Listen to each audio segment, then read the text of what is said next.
I'm sitting here in my kitchen, holding these papers that changed everything. The documents for the house my son, Jamal, bought with my life savings.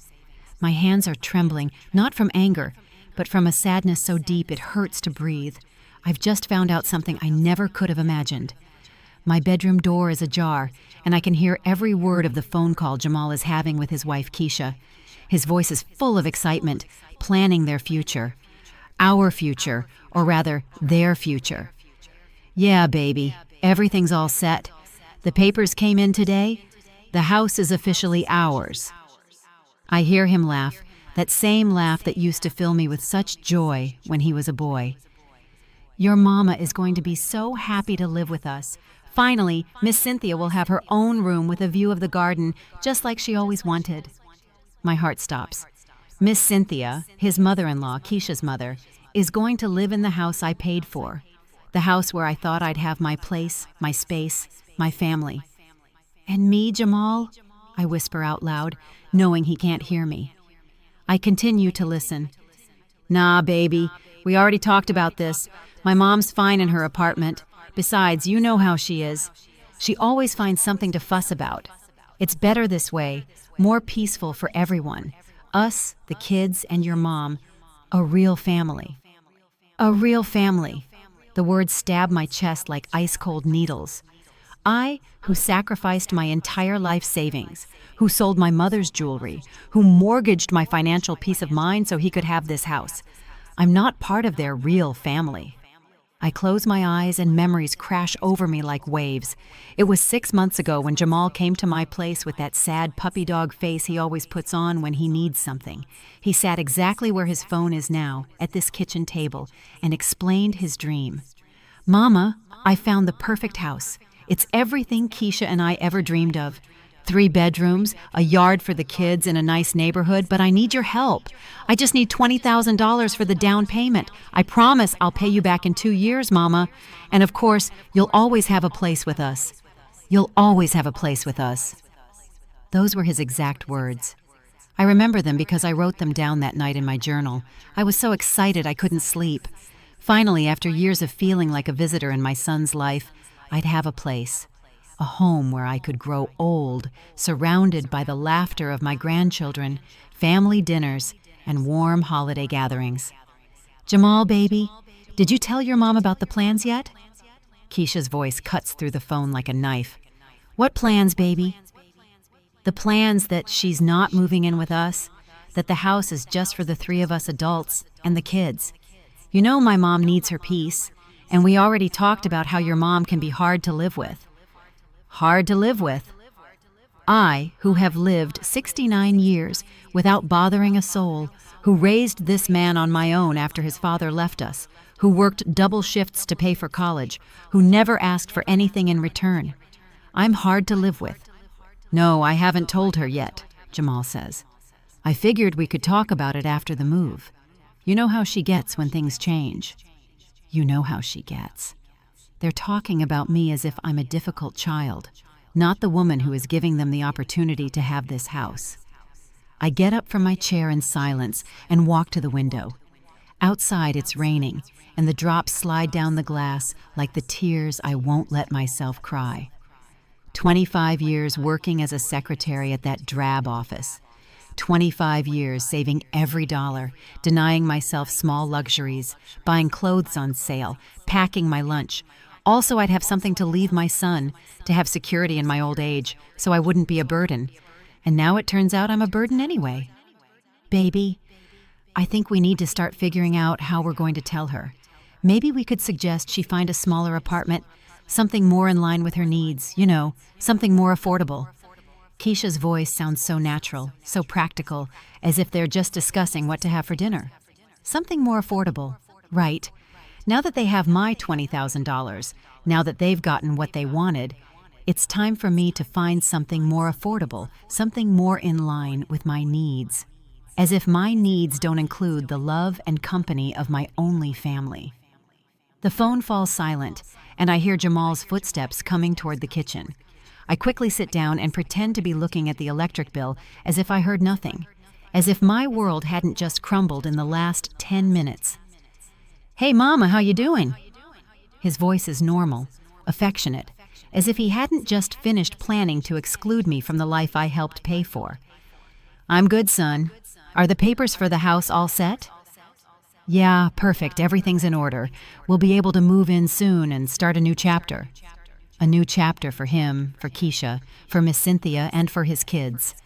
A new chapter where I don't exist. "That's good, son," I say, my voice calm and controlled. "I'm happy for you." He smiles and leans in to kiss my forehead, just like he always does.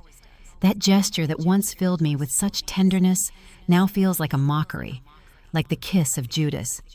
"Thanks for everything, Mama. You know this wouldn't have been possible without you. Without me, but also without me in the future. How ironic." When he leaves, I'm alone again with these papers in my hands. The documents certify that my son now has a $150,000 house, of which $20,000 came from my life savings. A house where his mother-in-law will have the room with the garden view that I had dreamed of for myself. I carefully fold the papers and put them in the kitchen drawer, the same drawer where I keep bills, medical prescriptions, and now, it seems, my lost dignity. But something is changing inside me, something cold and clear, like the water running down the window. For the first time in years, I don't feel like crying. I feel like acting. That night, I couldn't sleep. I lay awake staring at the ceiling, thinking about all the times I should have seen the signs, all the times Jamal and Keisha treated me like I was invisible, but I justified it by telling myself they were just busy with their lives. All the times they borrowed money and never paid a single dollar back. But I called it helping family. I get up at 5 in the morning, as usual, but this time it's not out of habit. It's because I have things to do, important things that can't wait. I make my coffee in silence and sit at the kitchen table with my old notebook.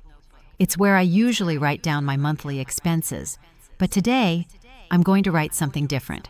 I'm going to make a list of all the money I've given Jamal over the last 5 years. Every loan, every little bit of help, every emergency that was never repaid. The list grows and grows. $2,000 for the used car, $800 to fix the transmission, $10,000 for the kids' school uniforms and supplies, $700 for Keisha's dentist, $3,000 to cover credit card debt, $500 here, $300 there, and now the $20,000 for the house. The total makes me dizzy. $48,300 in 5 years. $48,000 that I saved working since I was 18, refusing vacations, buying the cheapest brand at the grocery store, using the same purse for a decade. $48,000. What for? For obligatory Sunday visits where I sit in a corner while they talk about their lives? For grandchildren who barely know me because Grandma Dolores is so boring? For being excluded from birthdays, graduations, and family dinners because we don't want to inconvenience you, Mama. We know you don't like to go out. I close the notebook and walk to my bedroom. I open the closet and pull out the shoebox where I keep all my important documents. Birth certificates, my will, insurance policies, bank statements, everything that certifies my legal and financial existence. I wrote my will 3 years ago when I turned 66. In it, Jamal inherits everything. My apartment, my savings, my life insurance, even my grandmother's jewelry stored in the safety deposit box at the bank. Everything for him, because he's my only son, my only family, my reason for living. How naive I was. It's 7 in the morning when my phone rings. It's Jamal. "Hey, Mama, how you doing this morning?" "I'm doing good, son," I say, my voice sounding normal, but inside it feels like another person is speaking. "You need something?" "Well, yeah, Keisha and I were talking last night, and we were wondering if you could help us out with a little something. You know, with the move, there are some extra expenses we didn't account for." More money. It's always more money. "How much do you need?" "Just $3,000, Mama. For the movers, some furniture we need, paint for the rooms, just to get the house perfect for when we move in next week." Next week. He's moving next week. And he hadn't even told me when. He hadn't even invited me to see the house I paid for. "Jamal, can I ask you something?" "Sure, Mama. Anything you want." "When do I get to see the house?" Silence. A silence so long that for a moment I think the call dropped. Well, Mama, the house is still getting some minor work done. When everything's ready, we'll take you over there to see it. You don't want to see it all messy, do you? And when am I going to move in with you? Another, even longer silence. Mama, about that, Keisha and I have been talking, and we think maybe it'd be better for you to stay in your apartment for now, until we see how we adjust to the new house. The kids are going to be nervous with the change, and Keisha is stressed with her new job. Her new job? Yeah, I didn't tell you? She got a position at an accounting firm. They're going to pay her real good. Almost $2,000 a month. $2,000 a month. Keisha is now making $2,000 a month, but they still need my $3,000 for the move. My $3,000 that I'd have to take out of my savings, which I've been living on with a $700 a month pension. Jamal, I say again, I need to think about the $3,000. Think about it, Mama? You've never had to think before when I asked for help? Is everything okay? No, son. Nothing is okay. Nothing has been okay for years, but I was too blinded by love to see it. Everything's fine, son. I just need to check my accounts. I'll call you in a few days. In a few days? But Mama, we need the money by tomorrow. The movers want a 50% deposit, and I'll call you in a few days, Jamal. I hang up the phone before he can respond. My hands are trembling, but not from fear. It's something different. It's determination. I walk to my old computer, the one Jamal helped me set up 2 years ago so I wouldn't feel so lonely, Mama. I turn it on and wait patiently for it to load. I'm not great with technology, but I know the basics. I know how to log into my online bank account. There's my savings. After giving him the $20,000 for the house, I have exactly $2,300 left. $300 between me and total destitution. Between me and depending completely on a son who plans to exclude me from his life as soon as he's settled into his new house. I pick up my phone and dial the bank's number. Good morning, National Bank. How can I help you? Good morning. I need to talk to someone about my savings account. I want to make some important changes. Certainly, ma'am. Could you please provide your account number and your full name? As I give my information, I feel something I haven't felt in years. Control. For the first time in a long time, I'm the one making the decisions about my money, my life, my future. How can we help you today, Ms. Jones? I want to remove my son as an authorized beneficiary on my account. I also want to cancel the additional debit card that is in his name. I understand. Is there a particular reason? Yes, there is. The reason is that I've just discovered I've been financing my own exclusion, that every dollar I've given them has been an investment in my own future loneliness. Personal changes in my family situation. Very well, Ms. Jones. I'll process these changes immediately. Anything else I can help you with? Yes. I want to know about my options for changing my will. The bank offers that service. We have agreements with some attorneys who specialize in estate law. Would you be interested in having us send you some information? Yes, please. To my registered address. When I hang up the phone, I feel different, as if I've taken the first step towards something new, something I don't yet fully understand, but know I need to do. My phone rings again. It's Jamal, of course. Mama, did we get disconnected? What happened? We didn't get disconnected, son. I told you I'd call you in a few days. But Mama, I need to know if you're going to help me with the $3,000. The movers are already pressuring me and keep them. Jamal, have you ever wondered if I needed help with anything? What? What are you talking about, Mama? I'm worried about you. Are you feeling okay? You want me to come over there? It's not necessary, son. I just need some time to think. Time to think? Mama, I'm only asking for $3,000. It's nothing major. You've always helped me. I've always helped you. That's true. But when was the last time he helped me? I'll call you when I have an answer, Jamal. Mama, seriously, you're scaring me. You've never been like this before. I've never been like this because I've never been so clear about what's been happening. because I've never felt this mix of pain and clarity that's giving me the strength to do what I should have done years ago. Have a good day, son. I hang up again, and this time I turn my phone completely off. I sit in my living room surrounded by the silence of my apartment, but for the first time in years, that silence doesn't hurt. It's a silence full of possibilities, of decisions waiting to be made. I look at my hands, these 69-year-old hands that have worked so hard, that have given so much, and I promise myself something. They won't give another dollar without receiving respect in return. Over the next 3 days, my phone won't stop ringing. Jamal calls me every 2 hours. Then Keisha joins in. After that, even the kids leave me voicemails asking why I'm not answering. But I keep the phone off. I need silence to think, to plan, to truly understand the situation I'm in. On Wednesday morning, I decide to turn the phone on just to check the messages. There are 27 missed calls and 15 text messages. I read them one by one, and each message confirms that I'm making the right decision. Mama, I'm worried. Please call me. Jamal. 7:30 a.m., Tuesday. Dolores, it's Keisha. Jamal is really nervous. Is everything okay with you? 11:15 a.m., Tuesday. Mama, the movers need the money today. I can't wait any longer. Jamal. 2:45 p.m., Tuesday. If you don't call me today, I'm coming over to your apartment. Jamal. 8:20 p.m., Tuesday.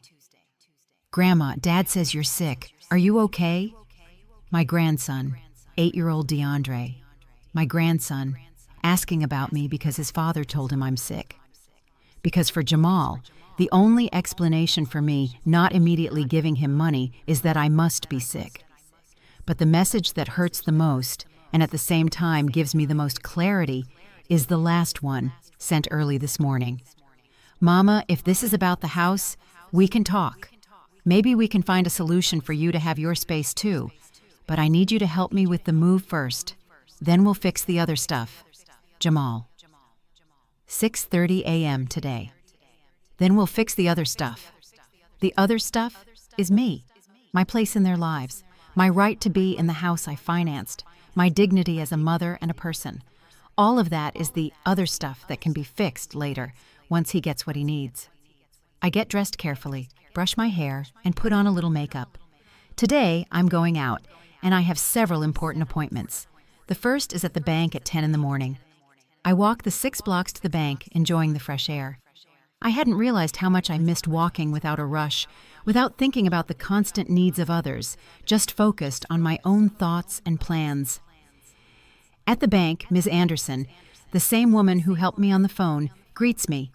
She's a woman my age, elegant and professional. Good morning, Ms. Jones. How are you feeling after the changes we made to your account? I'm feeling great, thank you. I came in today because I want to make some additional changes. Certainly, what can I help you with? I want to open a new savings account completely separate from my current one, and I want to transfer $10,000 from my main account to this new account. Any particular reason? Let's just say I want to have better control of my personal finances. Ms. Anderson nods in understanding.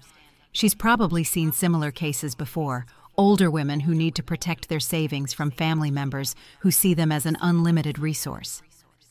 An excellent decision, Ms. Jones. This new account will have a separate debit card and statements that can be sent to a different address if you wish. Yes, please. You can send the statements to a post office box. Of course. I also recommend you consider a certificate of deposit for a portion of these funds. The interest is better, and the money will be more secure. I leave the bank feeling more at ease. $10,000 are now in an account only I know about. Money that Jamal doesn't know exists. Money he can't ask me to borrow. Money that guarantees me a more secure future. My second appointment is at noon at the office of the lawyer the bank recommended. Attorney Michael Carter has a small but tidy office and greets me with the patience of someone who understands that for older people, legal matters can be intimidating. Ms. Jones, I understand you want to review your current will. Yes, counselor, I want to make some important changes. I explain my situation to him objectively, without drama. I tell him about the $48,000, about the house, about Jamal's plans to exclude me from his new life after using my money. Attorney Carter listens without interrupting, taking occasional notes. Ms. Jones, unfortunately, your case isn't unique. I see similar situations frequently. What specific changes do you want to make to your will? I want my inheritance to be divided differently, part of it for Jamal, but I also want to leave some money to charities, especially those that help older women in vulnerable situations. Do you have any specific organizations in mind? No, not yet. Could you help me research some options? Of course. I also suggest we consider setting some conditions for your son's inheritance. What kind of conditions? For example, that he can only receive his portion if he fulfills certain commitments to you while you're alive. Medical care, regular visits, inclusion in important family decisions. The idea is intriguing, but also sad. Is this how family relationships have to work? With legal contracts that force children to love and respect their parents? Let me think about it, counselor. Of course. In the meantime, I'll prepare a draft with some basic changes. Does next week work for you to meet again? When I leave the lawyer's office, it's 2 p.m, and I'm hungry. But instead of going home to make a sandwich, as I always do, I decide to do something different. I walk into a small diner and sit at a table by the window. I hadn't eaten alone at a restaurant in years. Whenever I went out to eat, it was with Jamal and his family, and I was always the one who paid. Today, I order exactly what I'm craving: pan-seared salmon with vegetables and a glass of white wine. The total is $35, money that before would have seemed like an unnecessary expense. Today, it feels like an investment in my own happiness. As I eat slowly, I watch the people passing on the street. Young couples holding hands, mothers pushing strollers, old folks walking with canes, but with a determined step. Normal life, normal people living their normal lives. And I realize that I can have a normal life too, a life where my decisions don't depend on the constant needs of others. My phone vibrates. It's a text from Jamal. Mama, I can't take it anymore. I'm coming to your apartment at 4 p.m. We need to talk. I look at the time. It's 3:15. I have 45 minutes to get home and prepare for a conversation I know will be difficult, but for the first time, I'm not afraid of it. I feel something like curiosity. I pay my bill, leave a generous tip, and walk out of the diner. The sun is shining, and for the first time in a long time, I feel like it's also shining on me. As I walk home, I think about what I'm going to say to Jamal. I'm not going to yell at him. I'm not going to throw his mistakes in his face. I'm not going to make a scene. I'm simply going to tell him the truth. I'm going to explain that I've made decisions about my life and my money, and that those decisions are final. I arrive at my apartment at 3:50. I have 10 minutes to prepare myself mentally and emotionally for what's to come. I sit in my favorite chair, the one by the window, and I wait not with anxiety, but with the calm of someone who knows exactly what they are going to do. At 4 o'clock, I hear footsteps in the hallway and then knocking on my door, firm, insistent, impatient.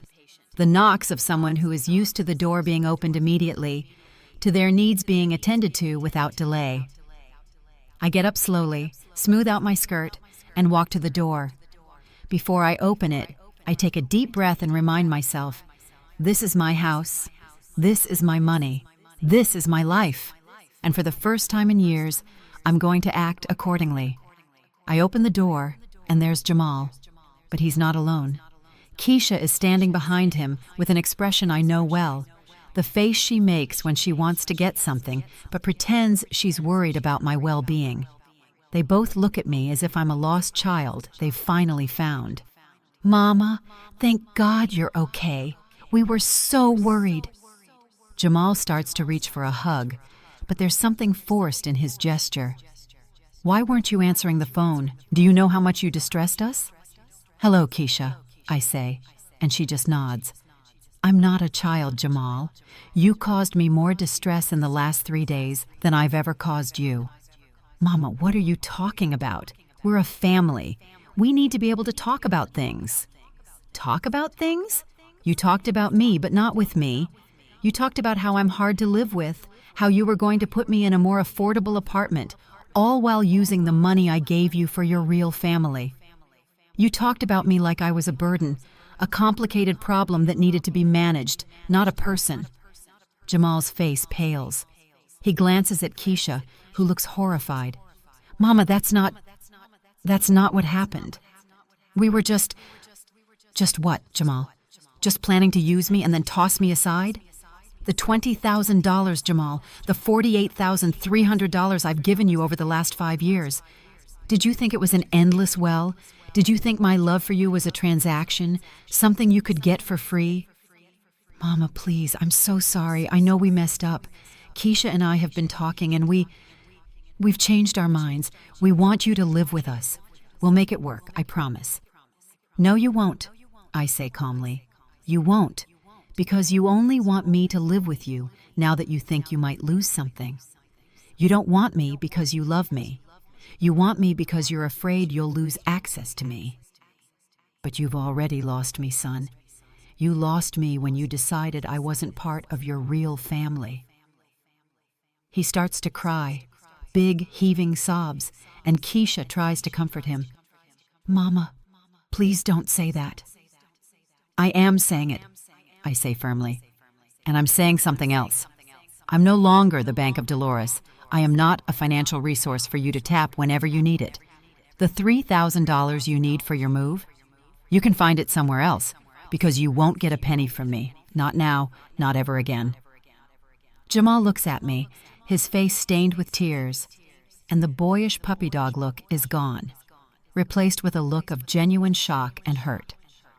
He had always taken my love and my money for granted, and now he was seeing for the first time that my well wasn't endless. I need you to leave now, I say, my voice trembling slightly but holding firm. Mama, please, let's talk, Jamal pleads. We have talked, Jamal, for 69 years, and now I'm done. He stands there for a moment, then he and Keisha turn and walk away. I close the door and lean against it, my legs weak. I'm exhausted, but I've never felt more alive. I walk over to my chair and sit down. I've been so focused on others for so long that I didn't even know what I needed for myself. I gave and gave and gave, and I forgave you for treating me badly, and I forgave me for letting you treat me badly. So why do I still feel like there's a distance between us? Because forgiveness doesn't erase consequences. Because trust is built with actions, not with words.